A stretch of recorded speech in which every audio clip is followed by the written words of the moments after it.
Good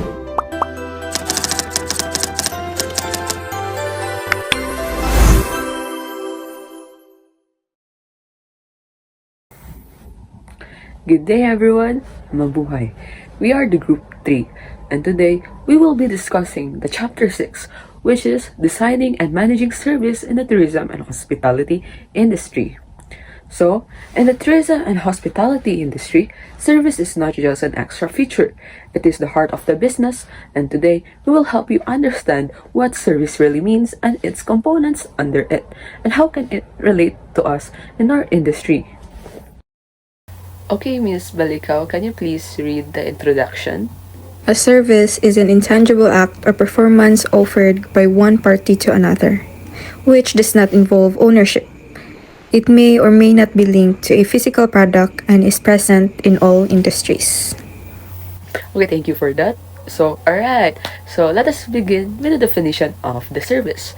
Okay? Service is an intangible act or a performance offered by one party to another. So, which it doesn't involve any ownership. This means that when you receive a service, you're not buying something that you can physically hold. Instead, you're experiencing an action or performance itself. Okay, so let us think of an example. For example, when you check in at a hotel, you're not buying the room itself, diba? You're paying for the experiences of staying there, where you can ride an airplane. You don't own the plane, di ba gyapon? You're paying for the transportation service, which it is intangible. Service may not be connected to physical products, but they exist in all industries, especially in tourism and hospitality where customer service is everything. So labaw na ta sa atong industry, guys. We give service sa mga customers, we give them customer satisfaction para ma-bring atong life sa industry into a good place. Okay, Miss Yato, can you please read the slide, which is the categories of the service? Categories of service mix. 1. Pure tangible good. Only a physical product. Example is toothpaste. 2. Tangible good with services. Product with added services. Example is phone with warranty. 3. Hybrid. An equal mix of goods and services. Example is restaurant with meal. 4. Major service with minor goods or services. Service as main offer. An example is airline travel with snacks. 5. Pure service. Only an intangible service. Example is babysitting and therapy. Okay, thank you for that. So, now let us talk about the different categories of the service mix. So, himay-himayo na to ni siya, guys. So, these categories show the combination of goods and services offered to the customers. So, first we have pure tangible good. So, this refers to the product that is purely physical with no additional service involved. Like, for example, a toothpaste. When you buy a toothpaste, you're only purchasing for the product itself, diba? There is no added service attached to it. For example, magbuy ka sa tindahan, magbuy ka mga product like sa mga junk food, like that. So, ihatag mo na dito sa tindera. She doesn't have to perform it, which ang purpose sa pud nimo pag-add to sa place is the product. Okay? That is pure tangible good. Kanang matouch. Okay? Physical na to makita. Okay? Second, we have the tangible goods service. So, this is the physical product that comes with additional services. For example, when you buy a cell phone with warranty, we can say that the main product itself ang phone, and the warranty service itself adds the extra value. In the hospitality, this could be a hotel selling souvenirs with an extra gift wrapping. So, kana siya, guys, extra service with ako sa imong gibay na product. Okay? Third is hybrid. So, a hybrid is an equal mix of goods and services. So, one perfect example is a restaurant meal. So, you're paying for the food, which is an tangible good. But you're also paying for the service, such as the waiter, ambience, and overall dining experience. So, guys, for example, mag-go kag restaurant, imong purpose, diba, is magkaon. So, you get the food itself. But the server is also part of the service na ilang gina-offer sa mo. They ask you unsa imong order, inana, they serve you the food with extra politeness, and their goal is to make you feel welcome. Okay, we have the fourth one, which is the major service and minor goods services. So, in this category, the main offering is the service, but it includes small physical goods. Okay, for example, airline travel. The main offer is the transportation itself, but the snacks and drinks are included as the minor goods. Now, lastly, it is the pure service. Okay, this is pure intangible. Dili din na to siya magunitan. There is no physical product involved. Example, include babysitting, therapy, tour guiding, or hotel front desk assistance. Or what are you paying for is the skill mismo, the expertise and the experience that you get. Like, kanay gid siya ang pure service, guys. Like, hindi mo siya matouch, you don't get any product of it na imo ma-bring home or imo buy. Kani siya kay it is performed and it is acted to you. Okay? So, now, my co-reporter will be reporting the next part. Good day everyone, I am Joanna H. And today I'm gonna be tackling about the distinctive characteristics of service. So first, I'm going to define what is service. Okay, para ma-refresh yung mga brain. Because service is the act of serving or kanang doing work for someone. Okay, so now, let's move on to the first characteristic of service, which is intangibility. So, services cannot be seen or touched before buying. Basically, ang services, dili nimo makita, dili nimo ma-feel, dili nimo ma-test before ka mag-buy or mag-pay sa ilahang services. So, for example, nagpa-book ka, dili nimo ma-feel or see before the therapist actually performs it. So, dili ka ka-anticipate, dili ka ka-judge sa skill of the person kay wala pa man mo siya na experience unless nabuhat ni gid niya and unless na finish ni gid ang process and nakuha ni mo ang result. So that is why it is really important for service providers to build trust with customers, because people have to rely on the reputation, mga reviews, experiences of others. Okay, so next we have inseparability. So services are produced and used at the same time. Kani siya, simultaneous ni siya. So kailangan if na ang employee na maghatag og services niya sa customer, dapat ang customer is always present. Like for example, salon gyapon nagpa-haircut ang girl, and then nag-book siya, and then wala siya ni tunga the day na magkuan unta siya magpa-haircut. So unsa man na paghatag sa employee sa iyang services, inana inseparable sila. So kailangan gyud ang taon ang nagpakuan og services, dapat naa gyud ang customer. Wala, dili siya service if di ka ka-service sa tao if wala siya dira mismo ang customer.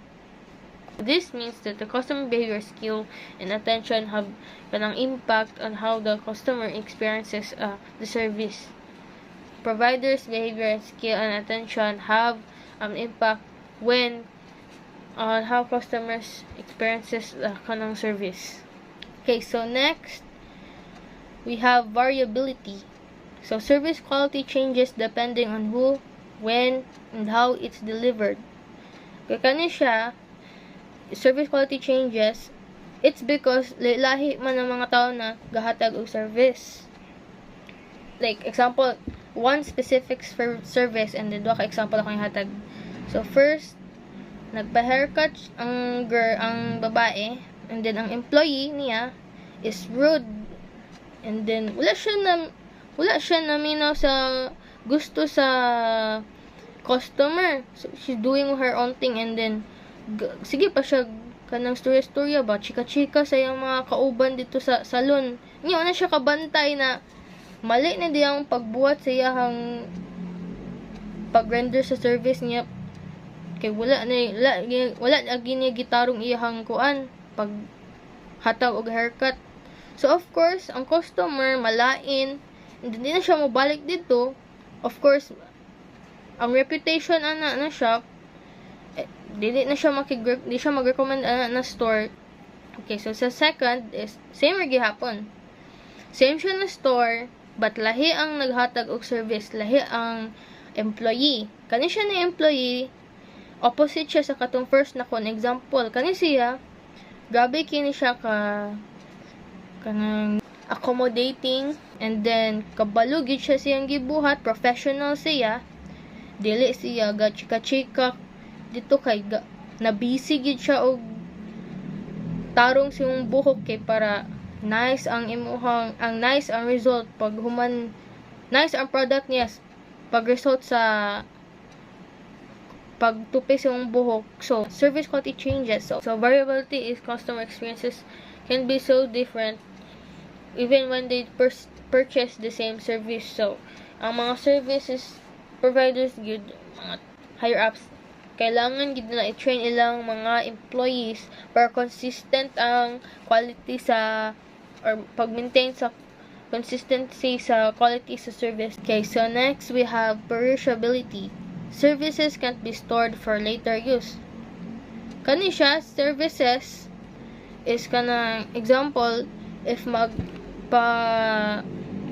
book ka sa hotel and then nakabayad na kadaan and then the next day na emergency na happen, so wala ka kato na hotel, so ang imong room dili na siya ma-sold balik kay na-sold naman na siya para sa imo, dili na siya gamit sa uban tao kay na sa imo na under na gud na sa imo ha good na for one day, but wala man ka dito, so sayang kaayo para sa customer. Another example is like kanang nagpalit ka og ticket per ana na show, and then wala gyapon kaniadto kay ambot ngano tungod sir sa weather, sayang gihapon, dili na sold out na sila, dili na makapalit ang lahi na tao ana.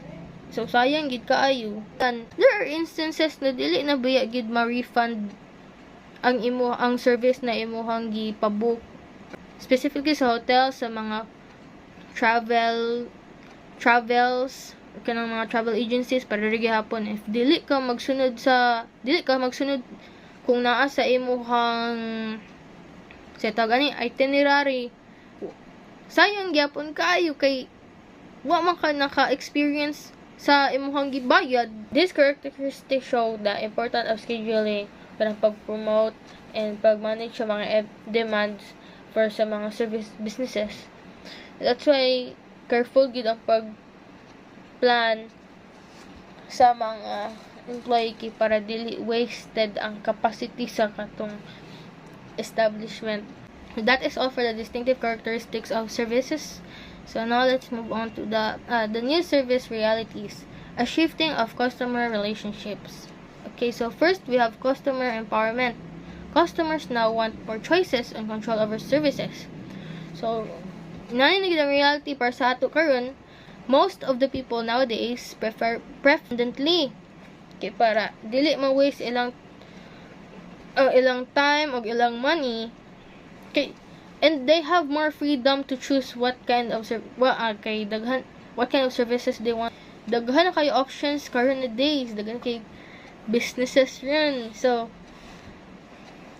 like rely on kanang mga travel agencies, magpahimo og itinerary. Sila na mismo ang maghimo silang itinerary, and from there on mag-explore na sila. Customer empowerment is mas independent ka sa iyong mabuhat and dili na ka magtaranta sa time kay you're your own boss. Ikaw na pwede na ka mag-explore, daghan na kaayog options na maka-explore like sa mga websites and apps like Agoda, Klook, daghan kisilag mga kuan dito kanang pag-promote sa sa mga lahi na mga businesses like sa food, travel location, sa destination, sa mga activities na yung mabuhat dito. Pag ma-discover, dili lang siya based on unsa ang popular, based po siya sa mga activities and bago na mga unique na mga atuanan dito sa particular na place. Like, so that's basically customer empowerment. Okay, so next we have customer production. So customers help create services experience through their participation. Kani siya is ang customers og ang employee ga-build sila kanang mutual relationship. Like ang kani siya, if ang kaning particular na business is about kanang engaging with customers, kang maki-engage siya or kanang maki-participate siya sa activities, like for example na ay noodle shop unya ang chef lugar ang tig-perform kay nagkuan siya og noodle dance and stuff, like kanang nana niya siyang noodles gani kita mo sa nang TikTok, and then ang customers of course ma-surprise sila and also ma-amuse sila, so ma-curious sila unsa kanyang gibuhat. Naghimo-himo man di siya sa noodles kay para sa ilaha man din na i-serve. So yeah, there are instances dayon na ang kanang tig-serve sa noodles iya pong hatagan og chance ang customer na maka-shape pod sa noodles ba para kuan good para experience lugar. And then yeah, instances like that makahimo gid siya, maka-make siya og memorable experiences for the customers. For kanang customers kuan gid sila ma-satisfied, gusto sila mo balik, they want more. So co-production is basically kanang highlights how important the relationship between kanang sa employee or staff and customer for a successful service. Okay, so next we have satisfying employee and customers. Happy employees lead to a better service and loyal customers. Kani siya is if ang employee ang environment sa ilahang workplace is kanang clean, neat, and efficient siya, like ang SOP is like ilahang mga rules and regulations kay makatabang siya sa business, maka-help siya grow sa mga employees to be more motivated and more happy. So ang mga employees is mas ma-motivated sila gid mag-serve silang customers kay hapsay man ang ilang environment and tarong man ang procedure sa ilang mga services sa kuan nila, pag-apply nila ani na mga ilahang mga na-learn sa mga trainings and stuff. And if i-compare nimo sa kanang establishment where toxic an environment and then lain ang surroundings kay dirty siya, and then naay limitation sa equipment na yung magamit as employee, of course lain po ang employee kay unsa man iyahang hatag na service, unsa man paghatag sa iyahang customer of quality service if inani ang state sa establishment, sa mga equipments, sa mga unsa pa na maka-affect sa business itself and maka-affect siya sa quality service itself.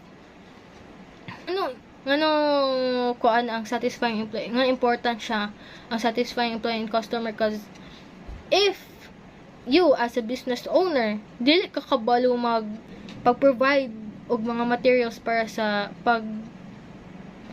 render og service sa employees towards their customers. If ang business dili sila kabalo mag-invest sa employee satisfaction and a good environment, so natural lang gid na ang mga employees, mga customers themselves, they will move to a better atmosphere and overall better quality service. So that's why satisfying employees is therefore just as important as satisfying customers. Kaya naapa ni siya, satisfying employee and customers. Ay lang gabuhaton is important ni is para makapamper sila sa mga customers. Accurately read customer needs, develop a personal relationship with customers, and deliver quality service to solve customer problems. So, ang kaning pamper customers, makakuha sila service where makatag sila service where ang customer is masatisfied because they feel important. They feel like they're being taken care of. They feel like they are relevant sa kanina specific na establishment. Like, magkaon sila or sa, magbakasyon sila. Ya, gusto sila relaxing and kanang walay problema. So, mo ni, this is where kanang employees come because they help customers, they have customers who need assistance, and so on. Like, kani pod, accurately read customer needs. So, kani siya is, ikaw as an employee, makahimo kag recommendations and maka-anticipate ka unsa gusto ani na specific customer. Di lang siya based on how they look, but also based sa ilang behavior. So, study nimo ilang.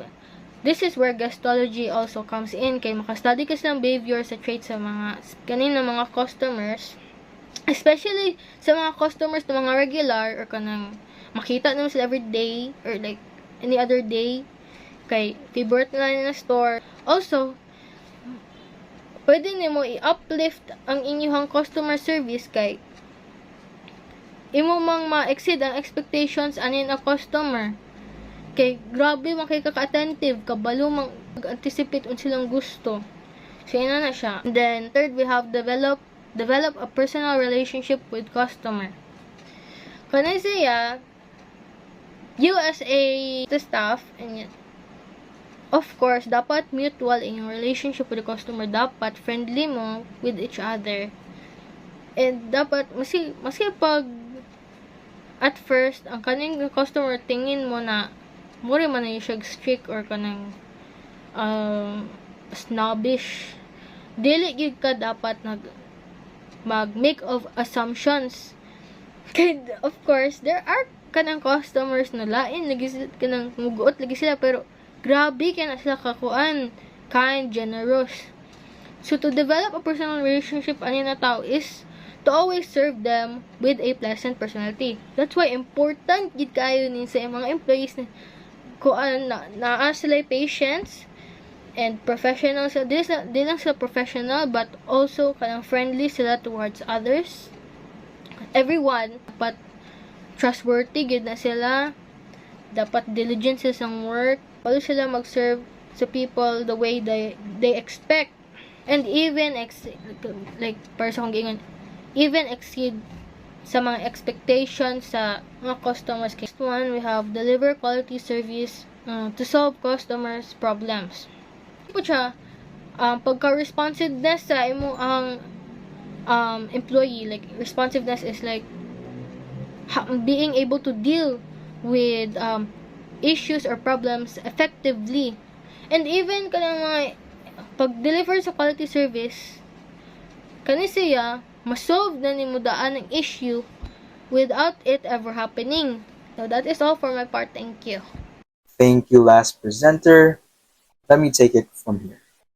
My name is Alan Ventura, and I am going to present to you Managing Service Quality.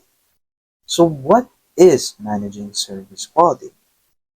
Managing service quality is when tested when an encounter with a guest or customer. Service quality is at high stakes in this industry. When you're going to treat the right service towards your customer, it's always the right way to do it. Like giving them table manners, respecting their decisions whenever they order a food, and respecting their needs and giving them what they wanted.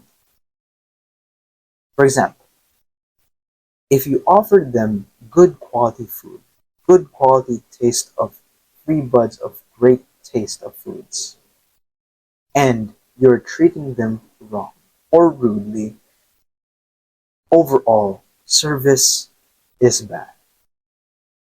So it's need to be managed. It needs to be well managed because service is number one to be judged. So, how do we fix this? How do we manage this? First is managing customer expectations. If the customer is expecting high demand of fast paced or fast, reliable interaction with you, you need to deliver it. Because if you don't, they will lower their expectations towards the restaurant or hotel that you're representing. Because if you represent an hotel, restaurant, or resort, you are managing everything or representing everything. Second, incorporation self-service technologies. The first self-service technology that I can think of is ATM or online banking. So ATM or online banking is somewhat the same, but the the example that I would give is like Gcash, GoTime, or PayMaya. Those are like online banking, top three. Without those things, without being adaptable towards a new technology, we would be ahead of the industry, or we would be far back. It is always wanted that self technologies are important around this era because technologies are well fast paced and the generation is near to come towards new technologies. So that's why it needs to be there. We should adapt to that cost because customers are always expecting for online payment right away. Next slide. Employee related customer experience breakdown route. The first thing to find gaps within the organizations is the employee. Employees are not necessarily bad, but there are few gaps between their goals towards the company, towards the industry that needs to be fixing so that it would be aligned. First is lack of vision. So what is lack of vision? Lack of vision is when your needs to the company and your needs are not met. You have goals, but they're not exactly the same. So the lack of vision, you should incorporate it towards the company. Fix it, and it needs to be within the range that you want to be expecting with your company so that you have both have the same mindset towards your goal. Second, lack of competence. Lack of competence is how you behave towards your job. If you act lazy or not trained well, you would probably get noticed because you're not acting professionally towards your job. It's always expected to be professional in your job because you're supposed to be delivering a well mannered service towards your company, towards your guests, and towards the food that you'll be making towards the guests. Third, lack of information. Lack of information is basically easy. It's when you need to know things. If you have lack of information towards your job, I don't know why you're going to be hired to that. Because if you have lack of research within your job, it means that you're not ready. Information is really needed towards this industry because let's say you want to know a dish or any menus that you want to give towards your guest and they want to ask you a question. It's really frustrating when you're asked about this dish and you would say, "Oh, I don't know that dish," or "I don't know that dish because it's not mine." It's really frustrating to the guests because why are you even working here, even if you're like don't know the recipe for this? So that's why it's always been needed because you need to have the right information to your mind whenever you're going to be hired in this job. Fourth, lack of motivation. People struggle to do these things because motivation is really the number one key towards this goal of your job. If you feel the lack of like money, not feeling like enthusiastic to your job, that's when your is going to be bad. You don't feel excited towards your guests. You don't feel good at working your own job, that's when you feel the emotion that maybe it's not worth it or maybe it's wrong. So fix your motivations and try to like maneuver them to the right goal that you wanted. Be enthusiastic for your job. Be happy because if we serve customers the right food, the right attitude that we're going to give them, I think it makes me happy or makes us happy as an industry. Five, lack of integration. So integration is like when you're being connected towards your team, a team full of professionals in a group. If if you want to connect with the chefs or the servers in your team, that's the whole exact team. If one of them is lacking, if you don't like connect with your the staff of the kitchen, the staff of the ser- the servers, it's going to crumble. Like the kitchen says, "Oh, we're out of fish." Let's just say that we're out of fish, and then the servers say, "Oh, there's still fish. Okay, let's serve them." Even if there's like no fish, as what the kitchen would say or the chef would say, that's when like two of them don't match together because they have lack of integration. They serve the customers what they wanted, fish, but the chef says, "Oh, we're out of fish." And that's when the whole integration or the whole team crumbles. That's why you need to integrate with them. We're going to move on to the next slide. The next slide is about the concept of service design. Service design is the planning and organization of a service to ensure customers receive a high quality experience from beginning and to the end. In hospitality management, service is design is extremely important because services are most intangible. Guests remember the experience, not just the food. Service design focuses on creating value through the entire customer journey. For example, in a hotel, service design includes the reservation process, the check-in experiences, the cleanliness, and the comfort, the room staff interaction throughout the stay, the checkout processes. Each step must design carefully because one weak moment can affect the guest's overall satisfaction. Services design also applies to the procedures and systems behind the scenes. For example, restaurants design their services flow so guests are seated quickly, orders are taken smoothly, food is delivered on time, and payment is just simple.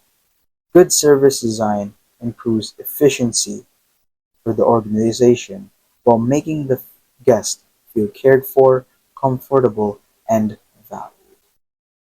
This is going to be the last slide of service design. So to continue, the purpose of service design is to provide value to guests, but in this slide, it connects to the organization, to perform better, and to grow. In hospitality, service design is applied across the entire organization because every detail influences customer perception. This includes communication, employee behavior, physical environment, and service atmosphere. The example that I would give is a luxury hotel design its lobby, lighting, and staff presentation to create a welcoming and premium experience to guests to experience. A restaurant design the setting layout and service timing, reduce waiting, and improve comfort. Resorts design entertainment, customer support, and guest activities to create memorable experiences. Even small details are part of service quality. Clear signage helps guests feel less stress. Friendly greetings make guests feel respected. A clean environment builds trust. Service design ensures that hospitality service is no left to chance. Instead, The organization creates a structured experience that meets guest expectations and supports quality management. In the end, service design strengthens the quality, improves customer satisfaction, and encourages them to return. So that is it to my last slide. Thank you for listening, and hopefully you would listen as well to the next presenter who will continue to discuss what is service design in-depth, more in-depth analysis. So, design is used for the various purposes in the different aspect of running a business organization, such as creating standard to justify a premium price. It means setting clear rules, features, or expectations that explain why something costs more so that higher price will be feels reasonable, not random. So, for example, a coffee shop charges more because it set standard like 100% single of origin beans, barista trained staff, and guaranteed freshness. Those standards justify the premium price compared to regular coffee. So the second one is introduce a new product in the highly competitive industry.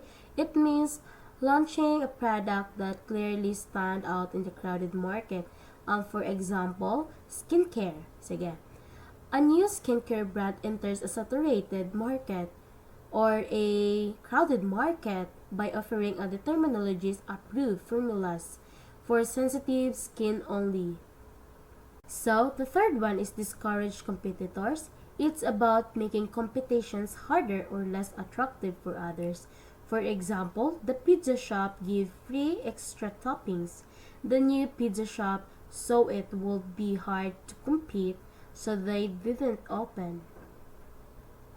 The fourth one is please the customer, means making the customer happy by understanding their needs and meeting or exceeding their expectations. For short, make the customer happy through good service and also dapat maghatag ka og good impressions by serving their needs.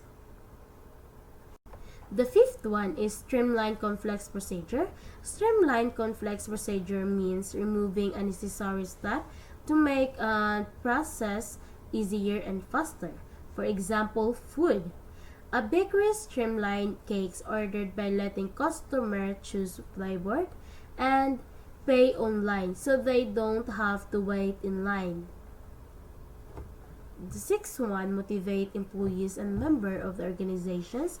It means encouraging staff and team member to work harder, stay positive, and feels committed to the organizations. For example, a restaurant motivates employees by giving small rewards for great service, praising good work, and offering chances for promotions.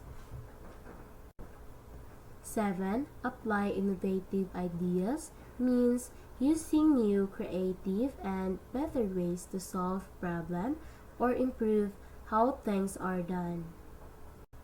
Number 8, improve efficiency. Improve efficiency means doing work in a better way and faster way while using less time, effort, and resources. For example, a coffee shop improve efficiency by setting up all ingredients in a cup sa counter before opening so they can serve customer faster.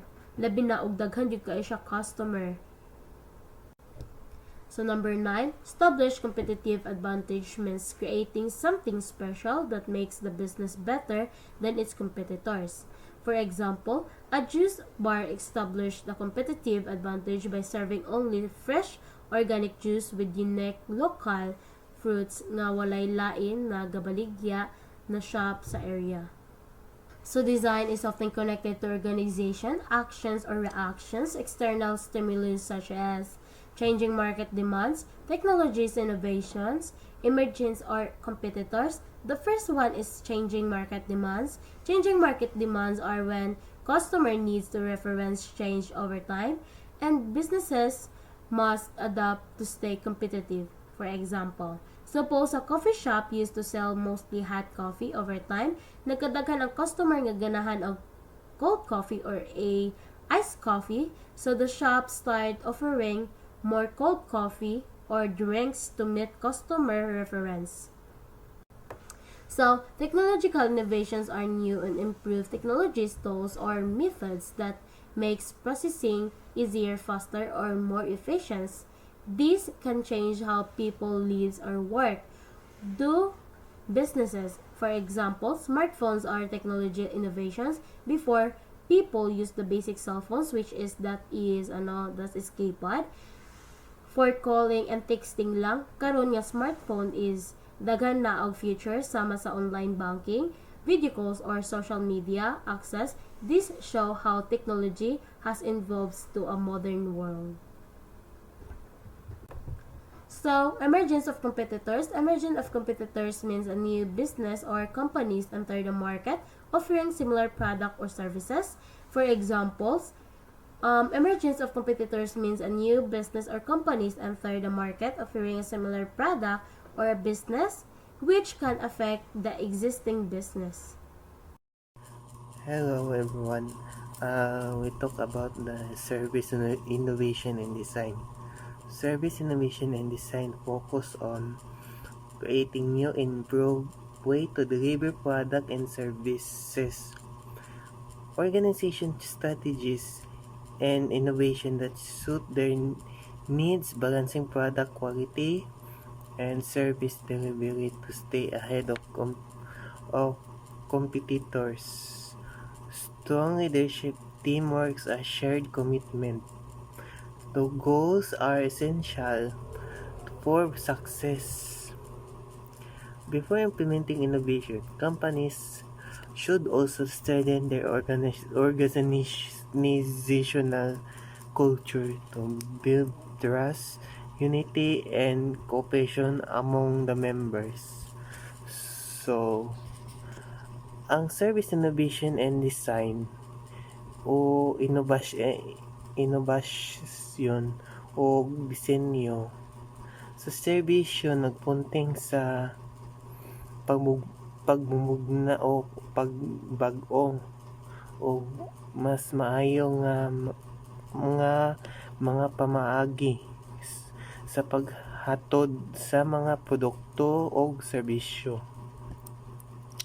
Ang importanteng aspeto inini mao ang mga pag-improve sa kasinatian sa nakapunting sa customer nga mga bag-ong pamaagi o kinatibuk ang pagtan-aw. Next, service design. Service design is a practical and creative approach used to improve the existing service or create a new one. It focuses on meeting the needs of all user customer to employee and management to careful to planning and innovation. So, ang disenyo o sa serbisyo sa usa ka praktikal o mamagnaon nga pamaagi ayon pauswagon ang mga naglungtad mga serbisyo o maghimo og bag-o gibuhat kini pinaagi sa pag-organisa sa mga tao, infrastruktura o komunikasyon o mga materyales aron masiguro ang hapsay nga kasinitian sa customer ug maayo nga operasyon sa negosyo. So, next, service design principle. There are 5 core principles that needs to be followed.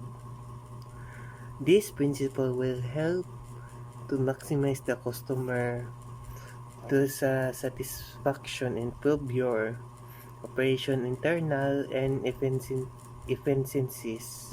So, based sa kining lima ka core principles sa service, with service design, makatabang sa paghimo og serbisyo nga epektibo sa user-friendly og bibilhon ang maka core principle nga gipasabot.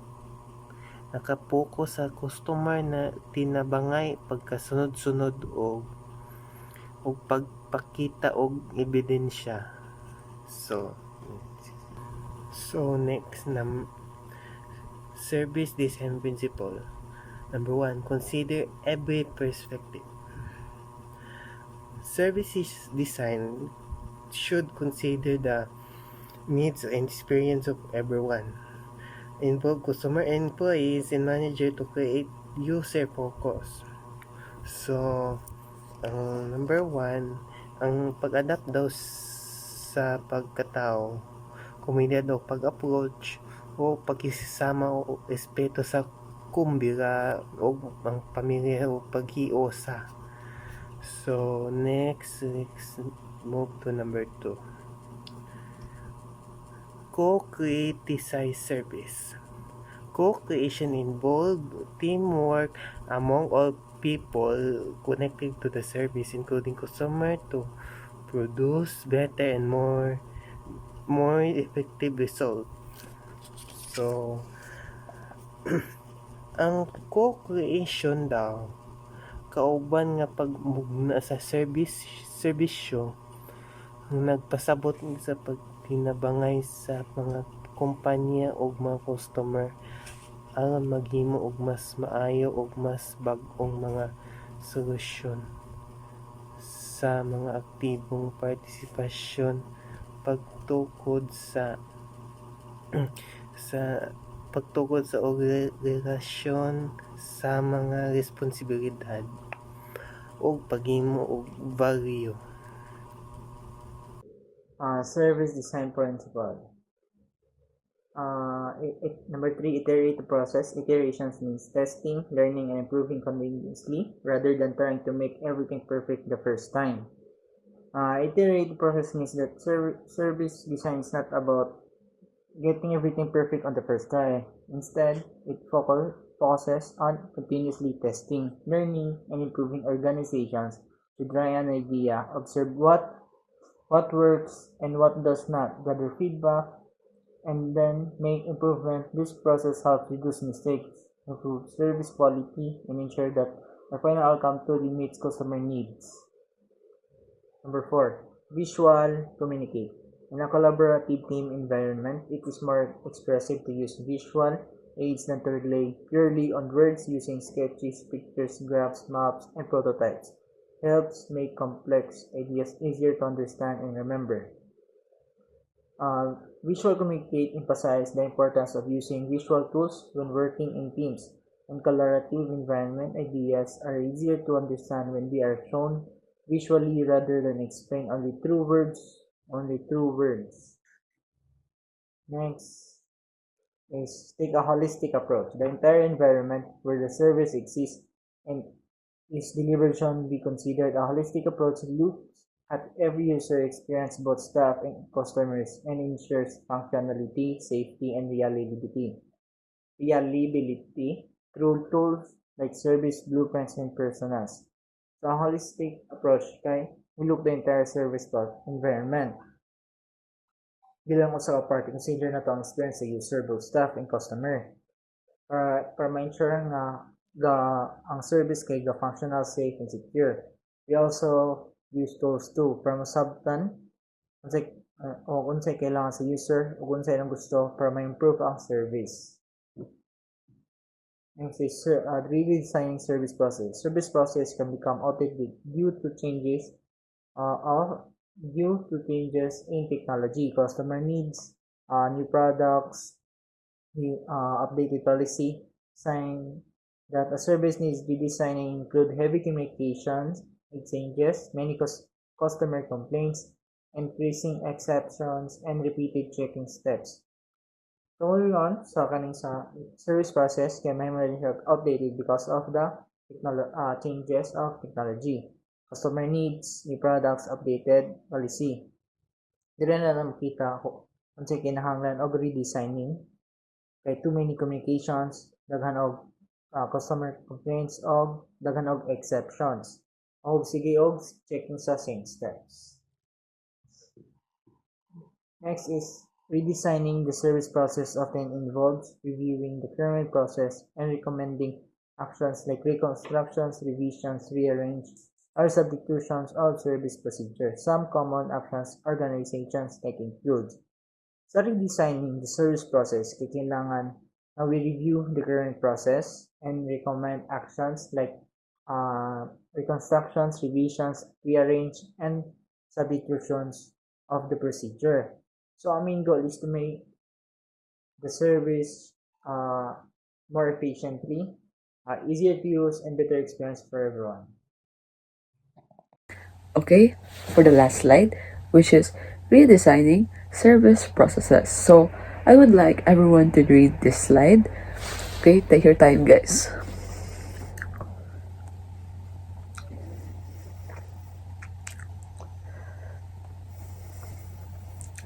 Okay, so now let's move on to redesigning service processes. So, in the tourism and hospitality industry, services must continuously improve to meet customer expectations. This is why redesigning services processes is very important. Okay, so first, we review the existing service design. This means examining the current system carefully to identify problems. For example, if a hotel guest frequently complain about slow check-in, management must evaluate what is causing of the delay. Okay, so second, removal of unnecessary steps. Sometimes processes become too complicated. By eliminating or combining non-essential steps, services becomes faster and more efficient. So simpler process lead to better customer satisfaction. Okay, so third, eliminating bottlenecks. So, bottlenecks are the slow points in the process that cause delay. For instance, if only one staff member handles reservations during peak season, long waiting times may happen pod, like adding staff or improving scheduling can solve this issue. Okay? And lastly, shifting to self-service. Okay, many business now use self-service systems like kiosks, online booking performance, or like platforms and mobile check-ins. This tool makes services more convenient and productive. So, and it is also cost-effective while still maintaining the quality gyapon sa company. Okay, so overall, redesigning service processes help ensure smooth operations and better customer experiences, and we give them the satisfaction that they want. Okay, so thank you everyone for listening. So to conclude in our presentation, designing and managing service is essential in our industry, which is tourism and hospitality industry, because service quality directly affects customer satisfaction and business success. Okay, for the last slide, that would be the end. So, thank you guys for listening. So, to conclude in our presentation, designing and managing service is essential in our industry, which is tourism and hospitality industry, because service quality affects customer satisfaction, and business success. So, by understanding service categories and improving service processes, business can create a memorable and meaningful experience for the customers. So, that would be the end of our presentation. Thank you guys for listening again. Mabuhay!